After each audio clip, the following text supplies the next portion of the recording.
Me back. Oh, so good to have you. So good to have you. So we did a show, was it earlier this year? I think it was, wasn't it? Yeah, I think it was early this year, which was long overdue to do the Mystic Challenge, which is kind of like part of your bigger work around active tarot.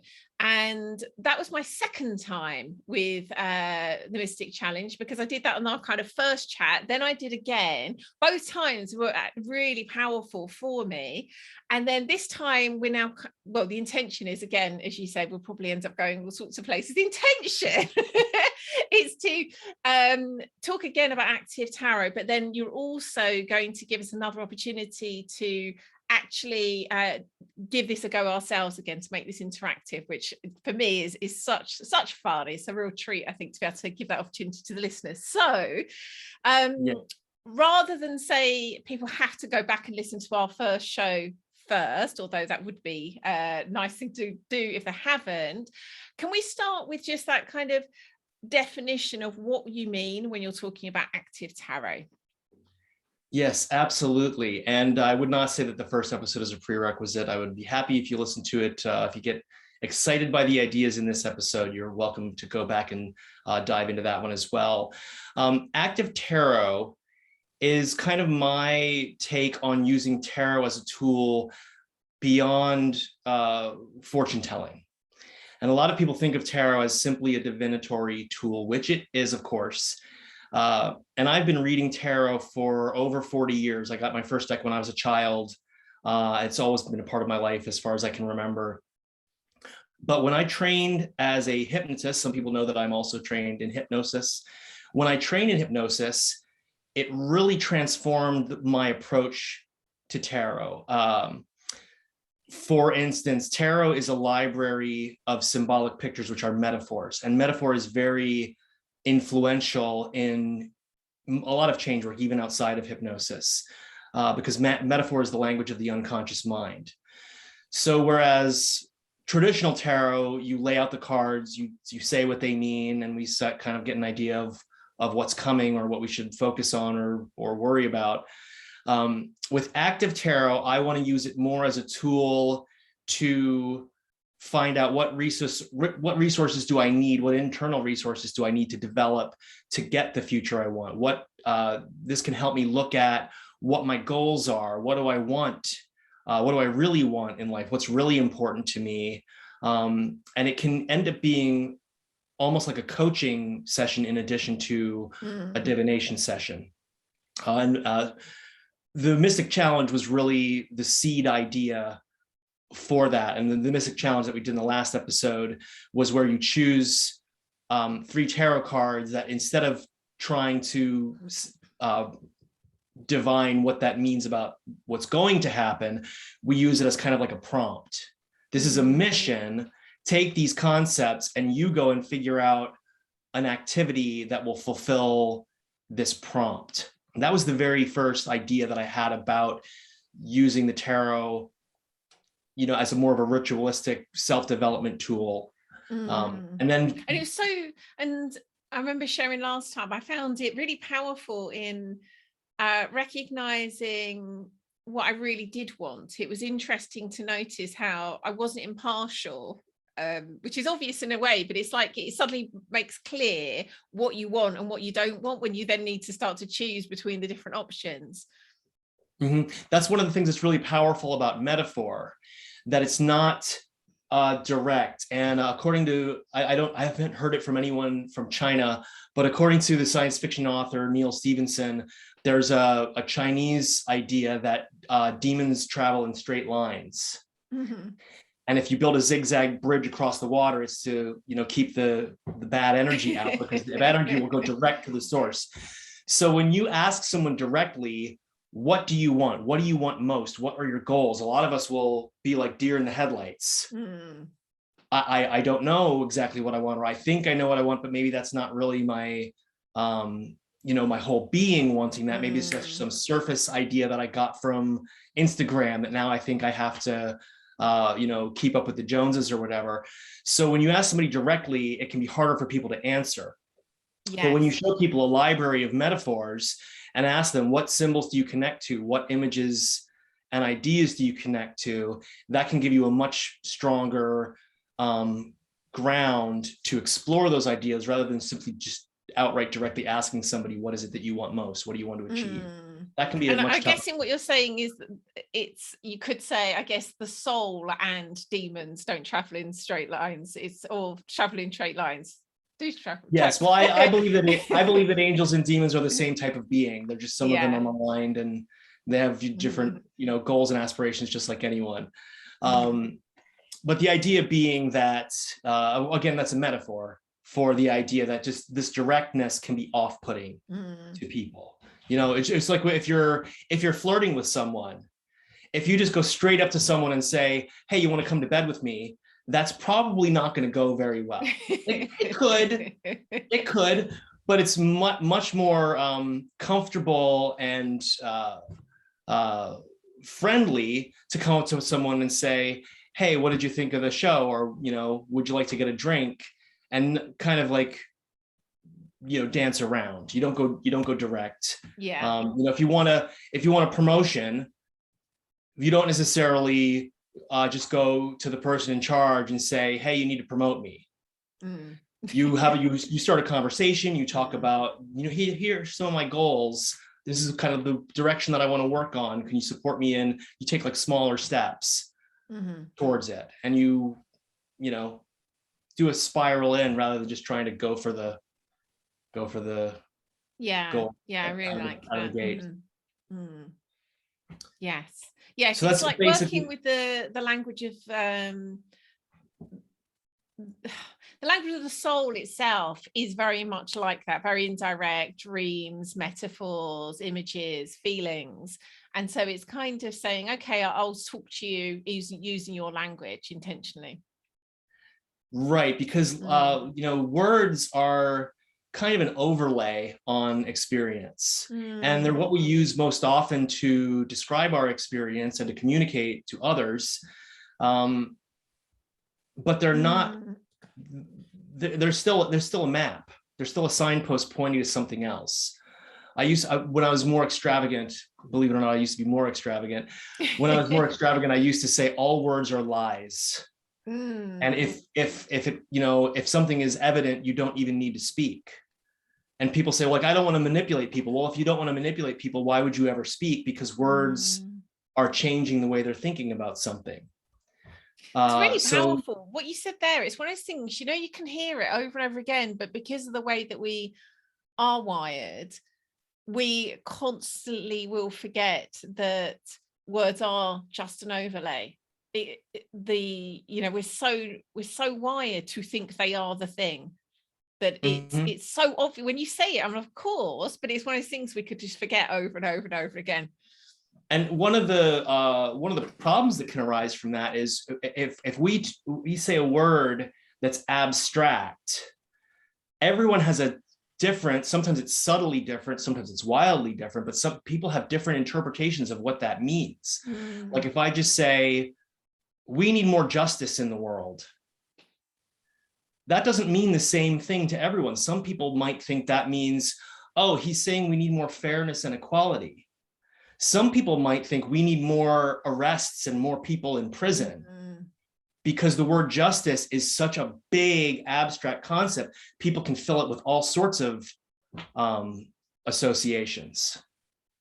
So part of the beauty of metaphor is that it is already indirect, and it gives you that freedom to explore the associations rather than assuming that what is said is exactly what you take it to be.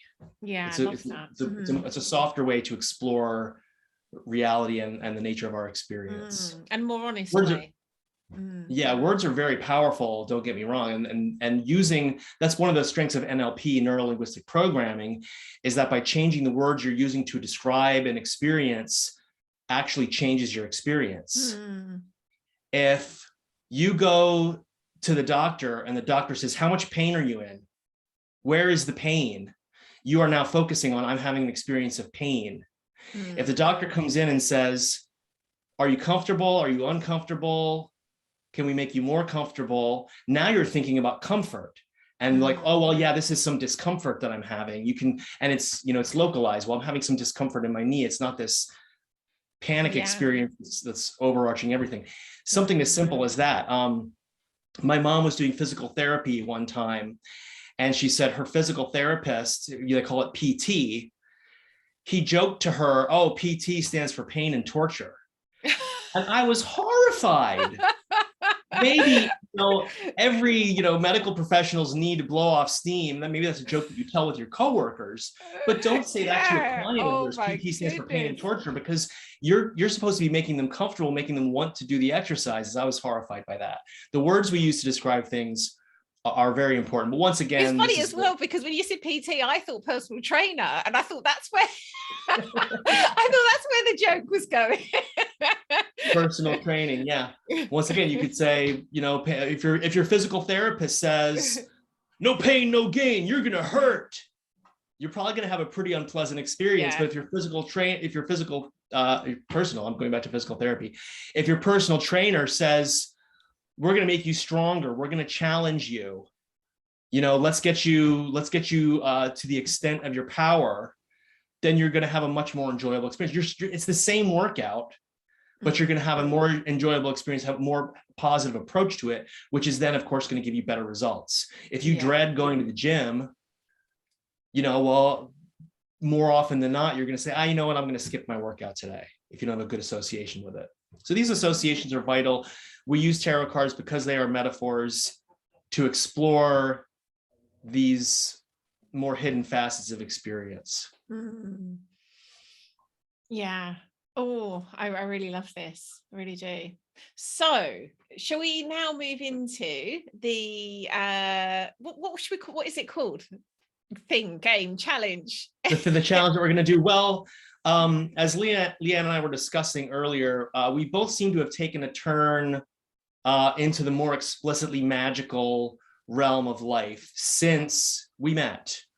We met in November of 2020, the pandemic year, or I guess I should say the first pandemic year now.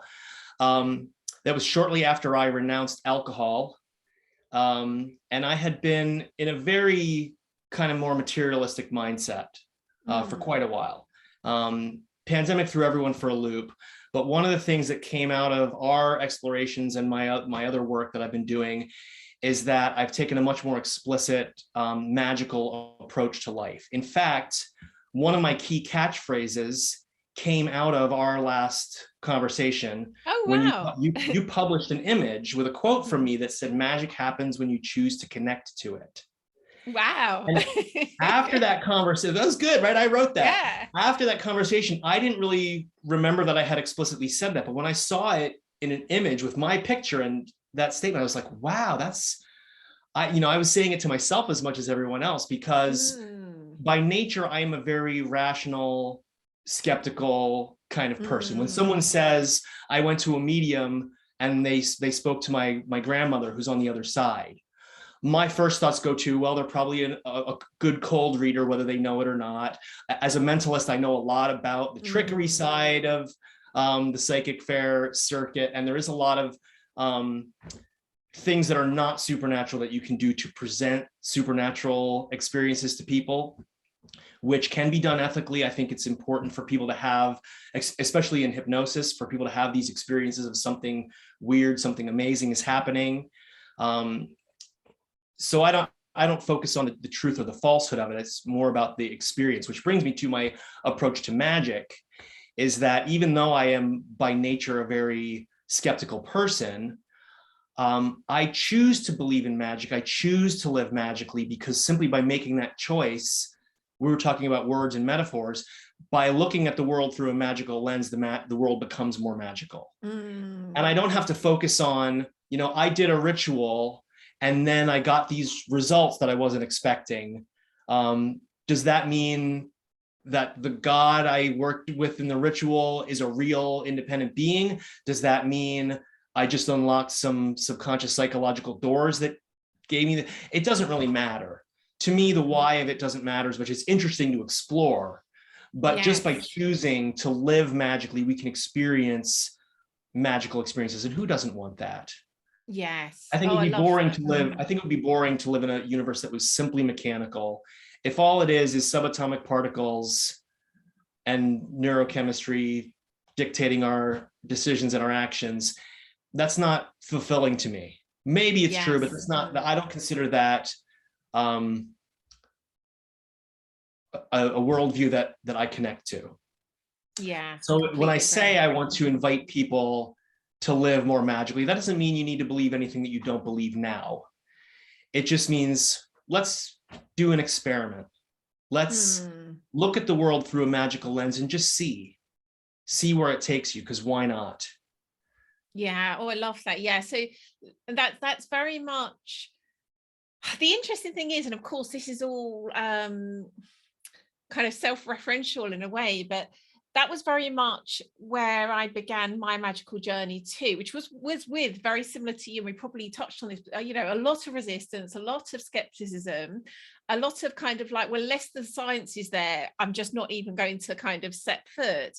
And in a funny way, it was actually being able to find like enough science to be like, okay, it doesn't explain all of the things that are attributed to magic, but there's enough here that I can kind of like, okay, I'm going to set foot and live into a magical possibility. Very much like you're saying, you know, live into it being an experiment, and know that, you know, given how little we actually can understand and measure scientifically, there's a whole bunch of stuff that right now we call magic that at one point we may be able to understand scientifically.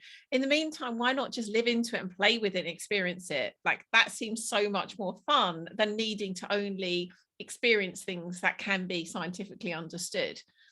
Yes, and you can suspend your judgment too. Like when you go to see a movie, you don't go to the movie and then when you come out of the movie, you say, oh, that wasn't real. It was just light on a screen.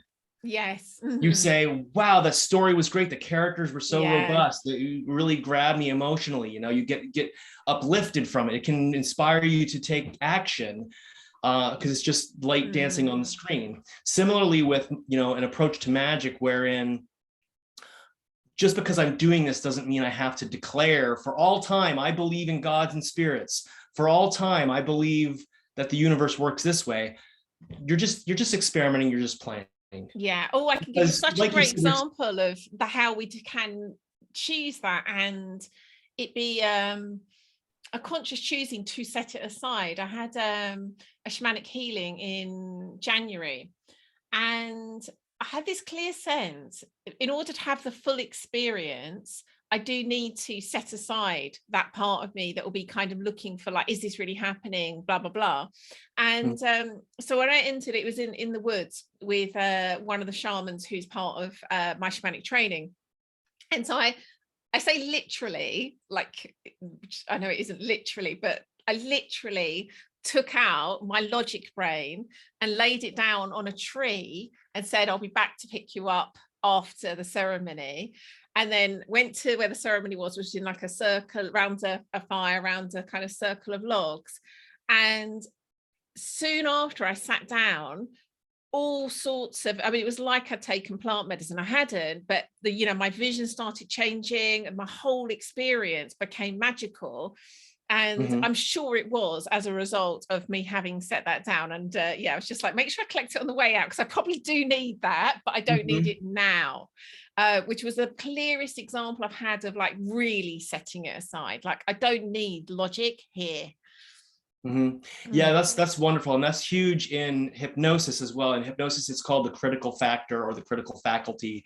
It's that little part of your brain that's constantly analyzing information and deciding what to let in. You know, and some people have a very hyperactive critical faculty. I do. That's why I say by nature I'm very skeptical of things. Some people don't have a very active critical faculty. Some people, you know, they go to a new age shop and they believe every single thing they see and every single you know, aphorism. You know, people say you can't buy your first tarot deck. Your first tarot deck has to be gifted to you. Where is that written in the heavens? It's just somebody made it up as a tradition. It is a tradition, and you can choose to follow it if you want to. But when you're telling other people, oh, you can't do that, then it becomes, it's not a useful, in my mind, it's not a useful approach. So that idea that you can set it aside, I'm not throwing it away. I'm going to just like take it off and hang it in the closet. And I'm just going to allow myself to immerse into this experience, see what I can see from that. There'll be plenty of time later, tomorrow, next week, when I put my critical faculty back on, to look back at it and see, well, what do I think of it? It's great to have those layers too, because you have the experience of it.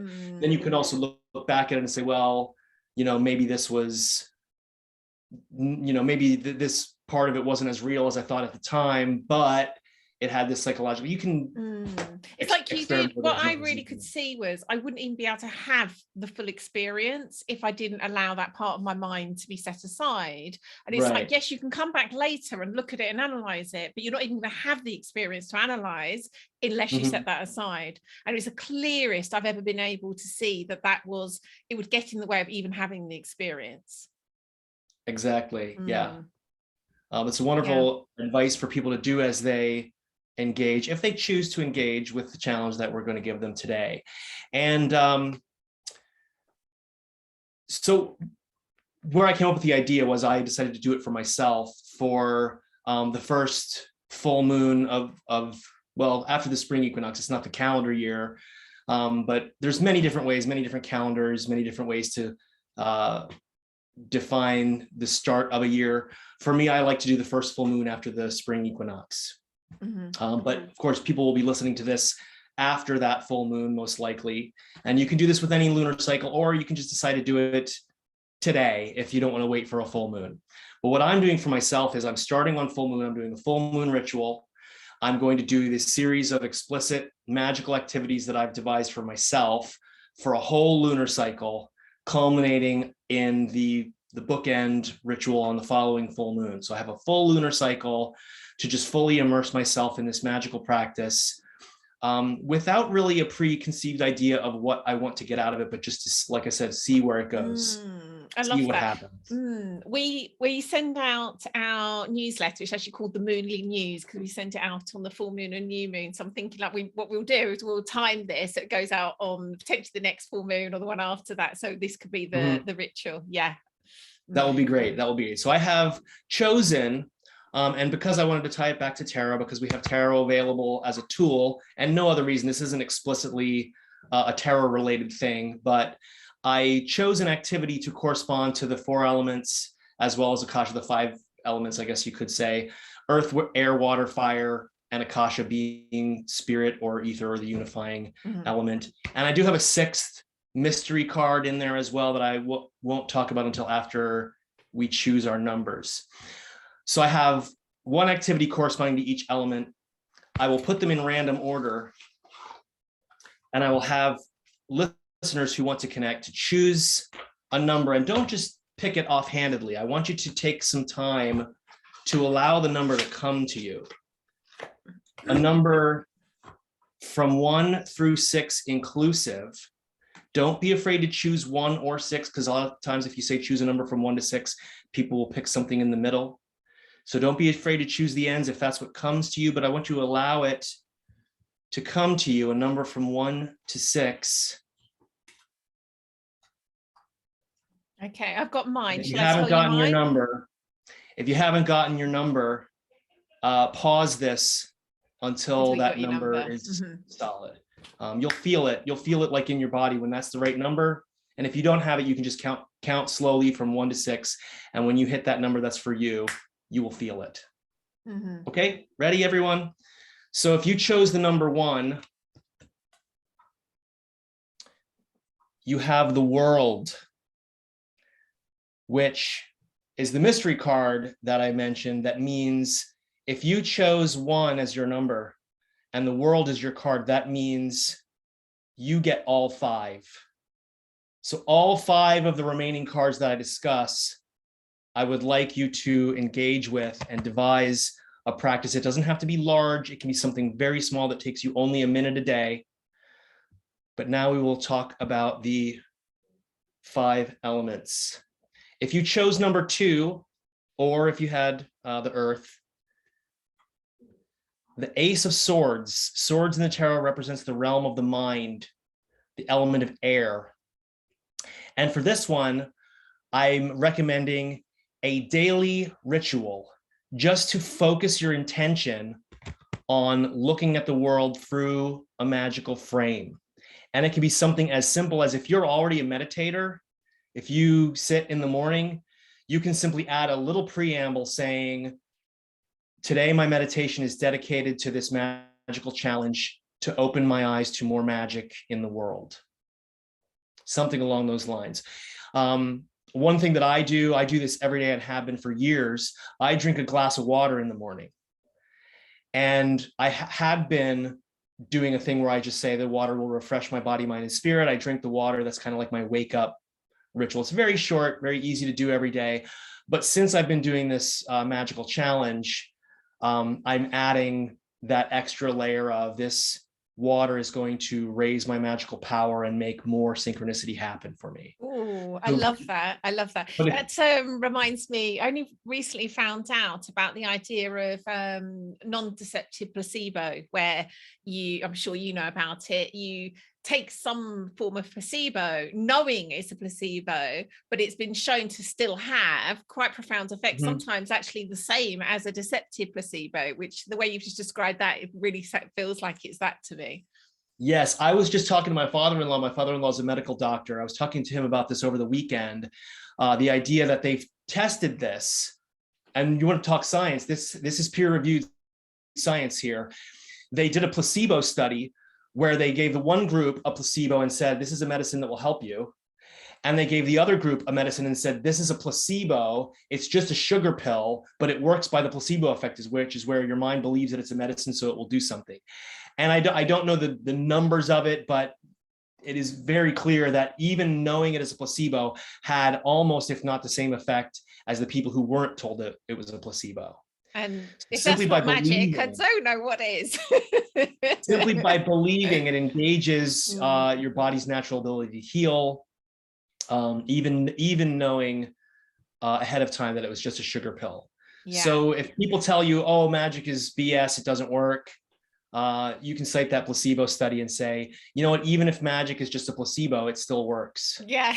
But there's a quote for you. I personally don't think magic is a placebo, but even if it is a placebo, it still works. Yeah. So yes.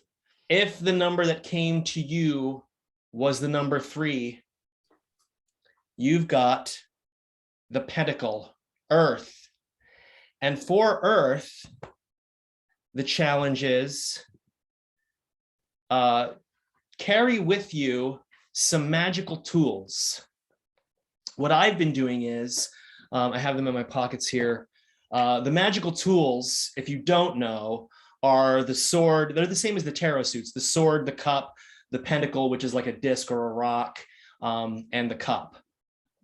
So for the past lunar cycle, I've been carrying around this pearl-handled pocket knife as my magical sword.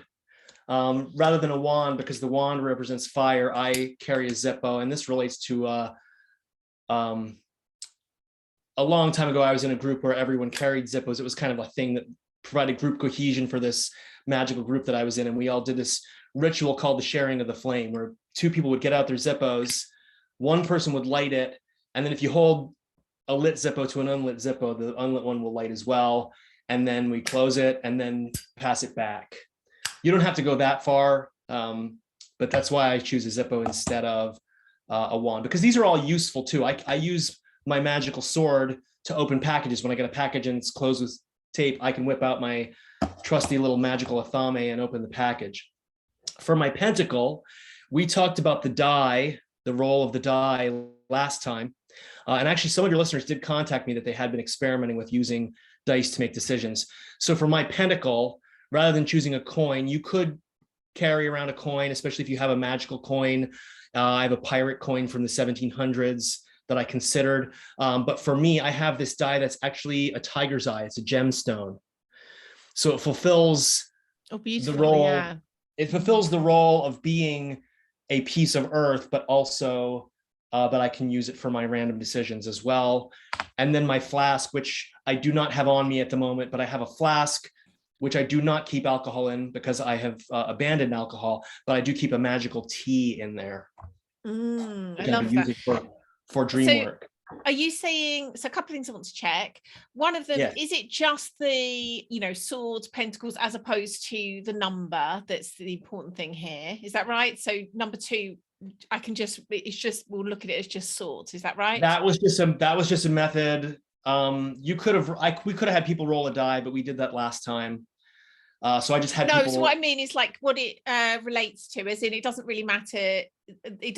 Whether it's the ace or the 8 or whatever, is more just the fact number 2 represents swords, number 3 represents pentacles. Is that right? Correct. Yes. Excellent. We just chose a number to choose a suit. Yeah. Yes, just a suit. And then with number 3, are you suggesting that they do carry all 4 elements in terms of tools, as opposed, or are you saying just one of them? Whatever works for you. Classically speaking, the magical tools that represent the 4 elements are what magicians use. As you've seen, it doesn't have to be exact. I don't expect anyone to carry an actual sword around, but you could carry a pocket knife. You could carry, if you have the Cluedo game, you could carry the little knife that comes in the Cluedo game. You could think of something else that represents air to you. Maybe you want to carry around a roll of bubble wrap and pop it when you get stressed. I'm very open to interpretation on all of these. Yes. Okay. But choose an actual physical item as an emblem of the elements.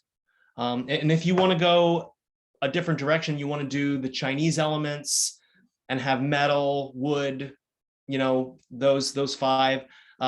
Choose an emblem though that represents those to carry with you throughout the lunar cycle.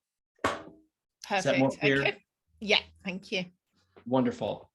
Okay, so we've done 3 now, and remember, if 1 was your number and you got the world card, you're gonna be busy. I'm advising you to do all of these, or as many as you can manage. Yeah. It can be a lot, so do as many as you can manage. If you chose the number 4, or if 4 chose you, the cup, representing water, in this case, potions. I mentioned my flask in which I keep a magical tea.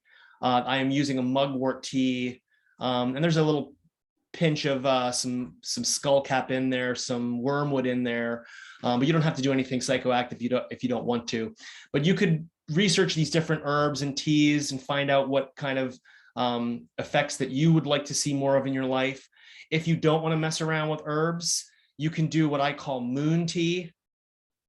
Sun tea, of course, is where you take black tea bags, put them in a jar, and you let it steep in the sunlight. That would be sun tea. Moon tea is a little different. When I do moon tea, I take like a crystal decanter and I fill it with clear, purified water. And I put some crystals in there. And then I let it sit out in the moonlight. So there's no actual herb or tea leaf in it at all, but it is simply infused with the energy of the crystals, the energy of the moonlight, the idea of mystic magic that you get from that all gets infused into this water that you can then keep in a container in your fridge or a flask in your car, however you want to use that water. But the idea is to make enough that you can have a taste of it throughout the lunar cycle. Lovely. So in short, make and take a magical potion, and some type of a potion, even if it's water with intention. Beautiful. And I guess similar to the first one that you mentioned as an example, infuse that with a kind of like, this potion is going to give me this effect, benefits, whatever. Yeah, when you I don't know that you need to do it every single time, but when you make it, infuse it with intention as well. Yeah. Wonderful. Oh, I love this so much. Yes. And I would also like to say that if anyone has any questions about this or wants any more advice on this, I am very, very accessible. You can go to my website and email me. I'm happy to answer any questions that anyone might have about any of these. Wonderful. Thank you. This is so exciting. We haven't got to my number yet. So okay. Well, then here they come, 5 and 6. If it was the number 5 that came to you, was it the number 5 that came to you, Lian? No, or 6. Oh, the 6. The 5 was what came to me. I'm already doing all of these, but I'm going to turn up the volume on this one. The Ace of Batons, which of course is French for wand. The Ace of Wands, which is the element of fire. And this is all about dream work. And it's interesting that, because I didn't know the orders of these, I shuffled these up. So when I got the number 5, I didn't know which element I was going to get. But I got fire, which is dream work, which I have already been focusing on and have had quite a lot of interesting experiences in the dream realm. We could probably do a whole other episode on dreams. And the potion that I have in my flask right now is meant to be a dream-inducing potion. Oh, as yeah, well. mugwort waters, isn't it? Yeah. Mugwort, yes. There's a Mexican dream herb and an African dream herb that people experiment with as well. But I found mugwort much easier to get. I could get it at my local co-op. And people have a lot of good things to say about that one as well. As always, we do have to give the disclaimer that you should always consult with your doctor before taking any strange potions. Don't take medical advice from strange mystics on the internet. But should you choose to experiment with herbs, those are available. So in short, I guess, I mean, there's so many ways we can work with our dreams. I'm a huge fan of dream work, but, whether that be working with herbs, setting intention for your dreams, tracking your dreams, working with your dreams after you've had them, I guess all the ways that we can work with our dreams.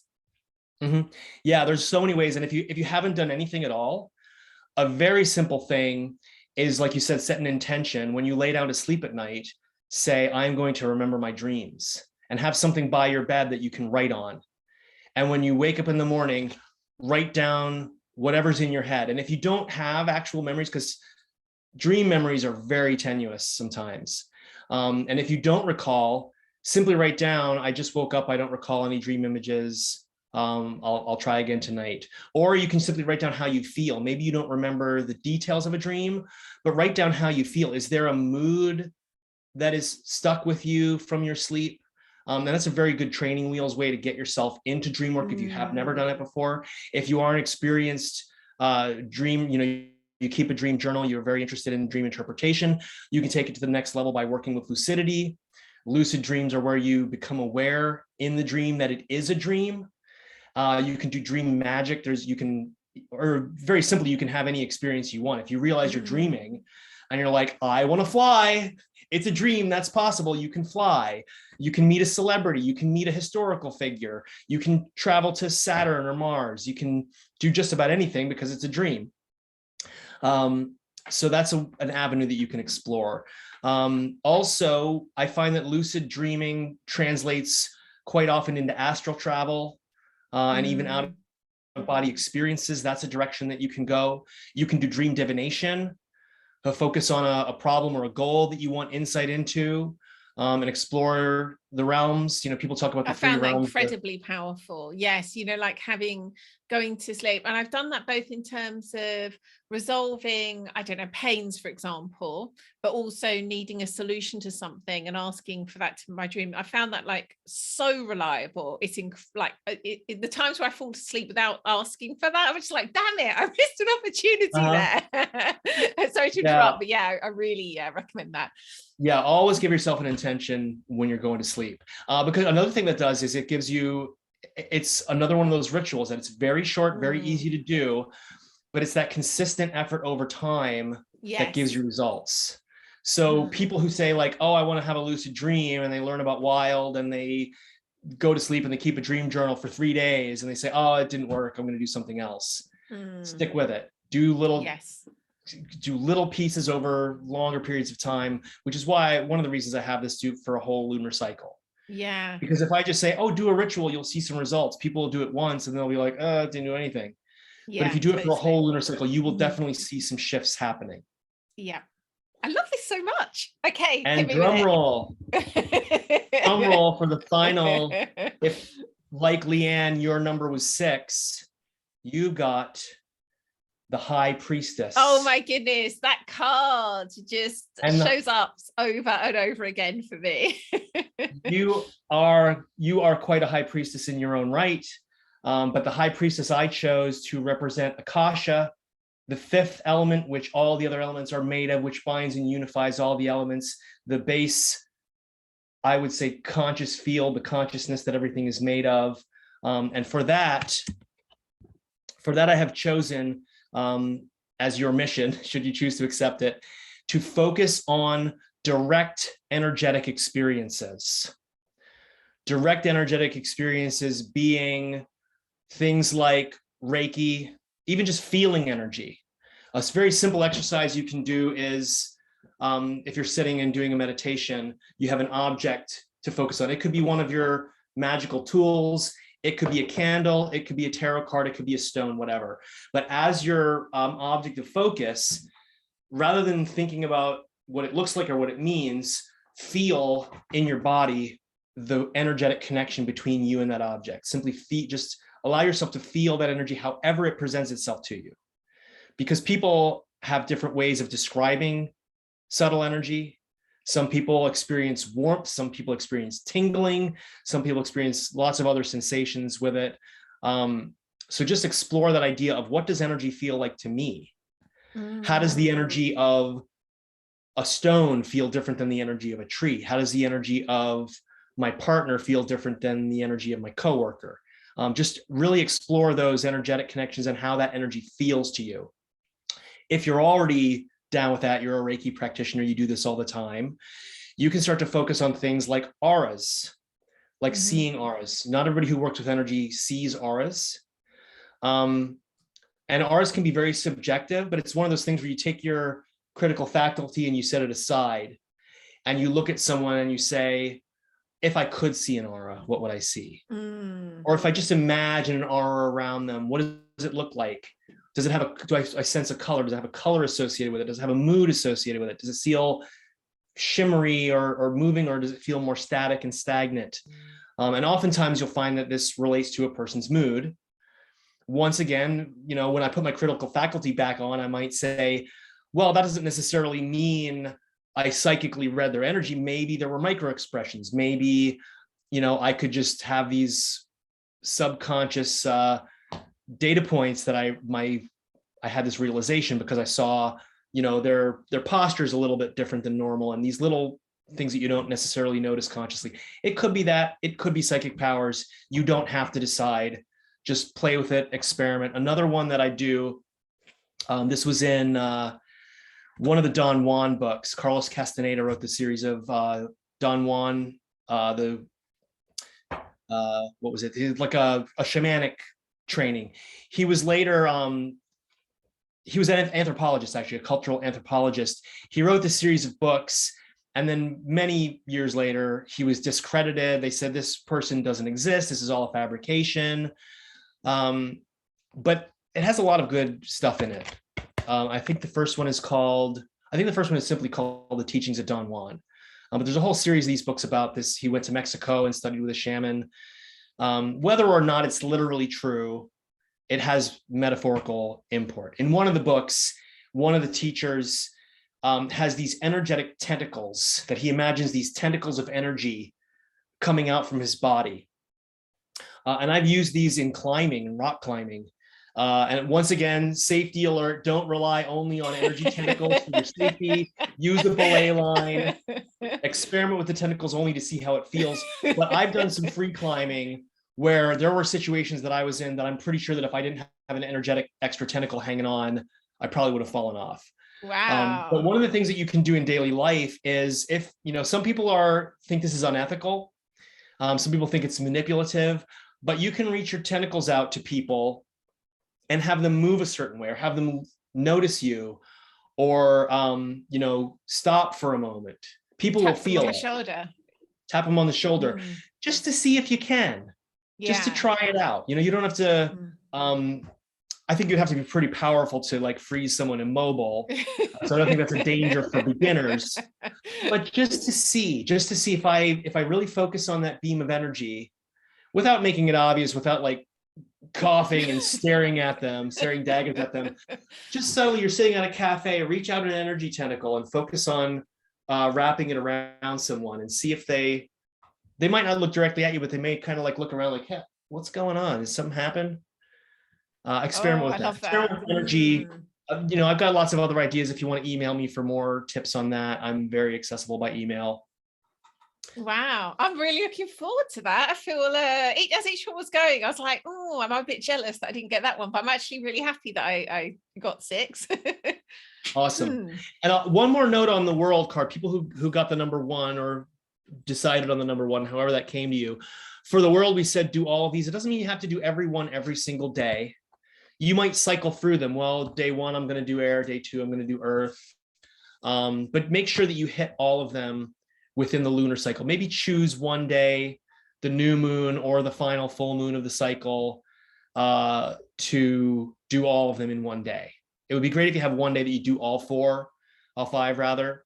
But throughout the rest of the time, you don't have to do them all every day. I know people are busy. People don't have time to dedicate. You're not doing a hermitage where you're going on a retreat for a month.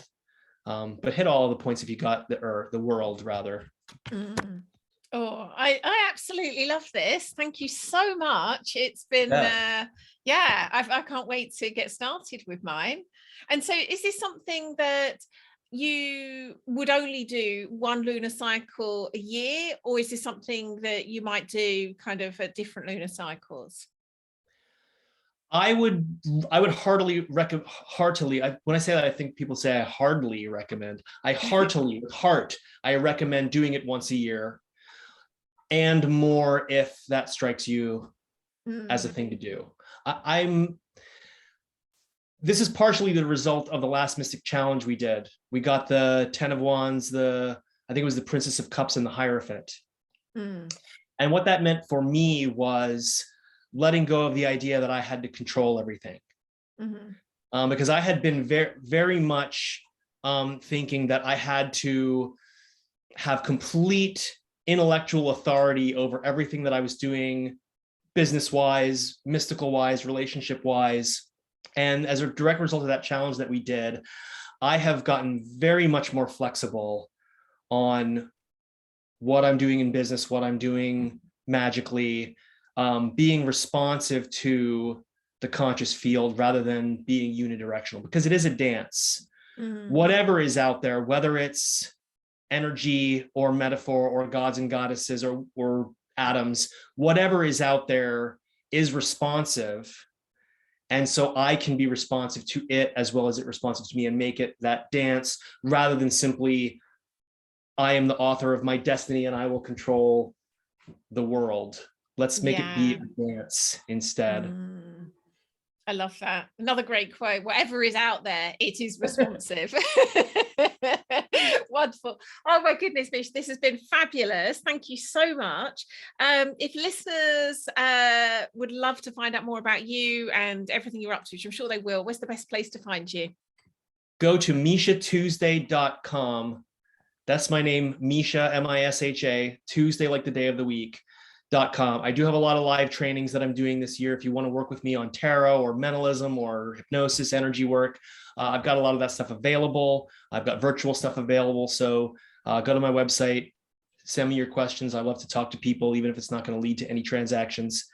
So do keep in touch.